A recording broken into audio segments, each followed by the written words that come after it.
আকাশবাণী আগরতলা। স্থানীয় সংবাদ পড়ছি মনীষা কর্মকার। প্রধানমন্ত্রী নরেন্দ্র মোদী গ্রামীণ ভারতকে ক্ষমতায়ন করার জন্য গ্রামগুলিকে বৃদ্ধি ও সুযোগের প্রাণবন্ত কেন্দ্রে রূপান্তরিত করার বিষয়ে সরকারের দৃষ্টিভঙ্গির উপর জোর দিয়েছেন। গতকাল নতুন দিল্লির ভারত মণ্ডপে 6 দিনব্যাপী গ্রামীণ ভারত মহোৎসবের উদ্বোধনের পর সমাবেশে ভাষণ দেওয়ার সময় প্রধানমন্ত্রী বলেন যে আদিবাসী এলাকার উন্নয়নের জন্য প্রধানমন্ত্রী জনমন যোজনা কয়েক দশক ধরে উন্নয়ন থেকে বঞ্চিত অঞ্চলগুলির জন্য সমান অধিকার নিশ্চিত করছে। প্রধানমন্ত্রী বলেন যে পল্লী উন্নয়নের মাধ্যমে 25 কোটি মানুষকে দারিদ্র্য থেকে বের করে আনা হয়েছে, যাদের অধিকাংশই গ্রামীণ এলাকার। অনুষ্ঠানে অর্থমন্ত্রী নির্মলা সীতারামন বলেন যে দরিদ্র কৃষক, যুবক এবং মহিলাদের কল্যাণ ও অর্থনৈতিক ক্ষমতায়নের জন্য বেশ কয়েকটি প্রকল্প বাস্তবায়ন করা হচ্ছে। এই মহোৎসবের উদ্দেশ্য হল গ্রামীণ মহিলাদের ক্ষমতায়ন সহ উত্তর পূর্ব ভারতে বিশেষ নজর দেয়া এবং গ্রামীণ জনগোষ্ঠীর মধ্যে অর্থনৈতিক স্থিতিশীলতা ও আর্থিক নিরাপত্তার প্রচার। রাজ্যপাল ইন্দ্রসেনা রেড্ডি নাল্লু বলেছেন, রাজ্য সরকার দিব্যাঙ্গ ও দৃষ্টিহীনদের সমাজের মূল স্রোতে প্রতিষ্ঠিত করতে প্রতিশ্রুতিবদ্ধ। আগরতলা প্রেস ক্লাবে ব্রেইল দিবস উপলক্ষে গতকাল অল ত্রিপুরা ব্লাইন্ড অ্যাসোসিয়েশনের দ্বারা আয়োজিত অনুষ্ঠানের উদ্বোধন করে তিনি একথা বলেন। রাজ্যপাল বলেন, রাজ্যে 2টি দৃষ্টিহীন বিদ্যালয়ের ছাত্রছাত্রীদের ফলাফল তাদের মেধাকে পরিস্ফুট করে। তিনি বলেন, বিশেষভাবে সক্ষম ছাত্রছাত্রীদের জন্য মুখ্যমন্ত্রীর প্রকল্পগুলি তাদের পড়াশোনায় অনেক সাহায্য করছে। রাজ্যপাল জানান, আগামী দিনে শুধুমাত্র তাদের জন্য চাকরি ক্ষেত্রে কিছু পদ সৃষ্টি করার কথা সরকারের বিবেচনাধীন রয়েছে। উল্লেখ্য, ত্রিপুরায় এখন 30 থেকে 32 হাজারের মতো দৃষ্টিহীন ব্যক্তি রয়েছেন। বিদ্যুৎ মন্ত্রী রতনলাল নাথ জানিয়েছেন, পিএম সূর্যঘর মুফত বিজলি যোজনায় রাজ্যবাসীকে নিজস্ব বিদ্যুৎ উৎপাদনে সক্ষম করে তোলা হচ্ছে। গতকাল আগরতলা পুর নিগমের কনফারেন্স হলে এই প্রকল্পে বিদ্যুৎ ভোক্তাদের সচেতন করতে এক আলোচনা সভায় প্রধান অতিথির ভাষণে বিদ্যুৎ মন্ত্রী একথা জানান। তিনি জানান, প্রধানমন্ত্রী গত বছরে 13 ফেব্রুয়ারি পিএম সূর্যঘর মুফত বিজলি প্রকল্পের সূচনা করেন, যার মূল উদ্দেশ্য বাড়ির ছাদ ব্যবহার করে সৌর ক্ষমতার অংশীদারিত্ব বাড়ানো।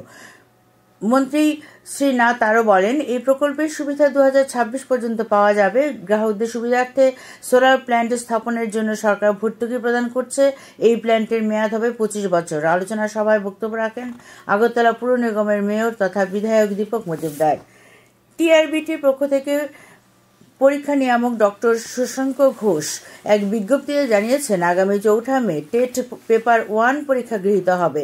গড়িয়া পূজার জন্য পূর্ব নির্ধারিত 20 এপ্রিলের পরিবর্তে টেট পেপার 1-এর পরীক্ষা পিছিয়ে 4 মে করা হয়েছে। আগরতলা পৌর নিগমের বর্তমান কমিটির 3য় বর্ষপূর্তি উপলক্ষে গতকাল সন্ধ্যায় 31 নম্বর ওয়ার্ডে দুস্থদের মধ্যে শীতবস্ত্র বিতরণ করা হয়। উপস্থিত ছিলেন রাজ্যসভার সাংসদ রাজীব ভট্টাচার্য, আগরতলা পুর নিগমের মেয়র তথা বিধায়ক দীপক মজুমদার, পুর নিগমের কর্পোরেটর অঞ্জনা দাস সহ অন্যান্যরা। পরিবহন মন্ত্রী সুশান্ত চৌধুরী জানিয়েছেন, আগরতলা এমবিবি বিমানবন্দরে রাত্রিকালীন আরও অধিক সময় বিমান চলাচলের জন্য রাজ্য সরকারের তরফে কেন্দ্রীয় সরকারকে অনুরোধ জানানো হয়েছিল। এই অনুরোধের পরিপ্রেক্ষিতে কেন্দ্রীয় স্বরাষ্ট্র প্রতিমন্ত্রী নিত্যানন্দ রায় সম্প্রতি এক চিঠিতে জানিয়েছেন, আগরতলা বিমানবন্দরের নিরাপত্তা ব্যবস্থা সম্প্রসারণের উদ্দেশ্যে কেন্দ্রীয় শিল্প নিরাপত্তা বাহিনী CISF-এ অতিরিক্ত 266 জন জওয়ানের নিয়োগের অনুমোদন দেওয়া হয়েছে। গতকাল মহাকারণে এক সাংবাদিক সম্মেলনে তিনি একথা জানান। অনূর্ধ্ব 19 বছরের মেয়েদের জাতীয় ক্রিকেটের একদিনের সীমিত ওভারের আসরে গ্রুপের প্রথম ম্যাচে ত্রিপুরা পরাজিত হয়েছে। গতকাল নাগপুরে অনুষ্ঠিত খেলায় রাজস্থান 151 রানে রাজ্য দলকে হারিয়ে দেয়।